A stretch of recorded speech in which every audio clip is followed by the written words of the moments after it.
വ്യോമപാത അടച്ചതിന് പിന്നാലെയാണ് കടൽ വഴിയുള്ള ചരക്ക് നീക്കം തടയാൻ ഇന്ത്യ ആലോചിക്കുന്നത്. അതോടൊപ്പം തപാൽ സർവീസും നിർത്തലാക്കും. പാകിസ്ഥാൻ IP അഡ്രസ്സുള്ള വെബ്സൈറ്റുകളും തടയാനാണ് സർക്കാർ ആലോചന. പാകിസ്ഥാൻ സൈന്യത്തിന്റെ ഇന്റർ സർവീസ് പബ്ലിക് റിലേഷൻസിന്റെ യൂട്യൂബ് ചാനൽ ഇന്ത്യ നിരോധിച്ചു. ഗുജറാത്ത് തീരത്തിന് സമീപമാണ് ഇന്ത്യൻ നാവികസേനയുടെ അഭ്യാസം. ഇന്നലെ തുടങ്ങിയ പരിശീലനം മെയ് 3 വരെ തുടരും. 4 ഇടങ്ങളിലാണ് നേവൽ ഫയറിംഗ് എന്ന അഭ്യാസം നടക്കുന്നത്. പാക് നാവികസേന നിലയുറപ്പിച്ചിട്ടുള്ള ഭാഗത്ത് നിന്ന് 85 നോട്ടിക്കൽ മൈൽ അകലെയാണ് ഇന്ത്യയുടെ അഭ്യാസം.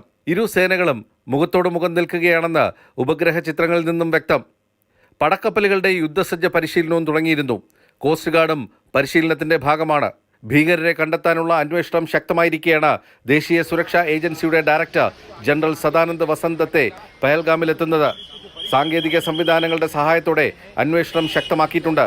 ഭീകരാക്രമണം നടന്ന ദിവസത്തെ സംഭവങ്ങൾ ത്രിമാന സംവിധാനത്തിന്റെ സഹായത്തോടെ പുനരാവിഷ്കരിക്കും. ഇതിനായി ദൃക്സാക്ഷിമൊഴികൾ ഉൾപ്പെടെ പരിശോധിക്കുന്നുണ്ട്.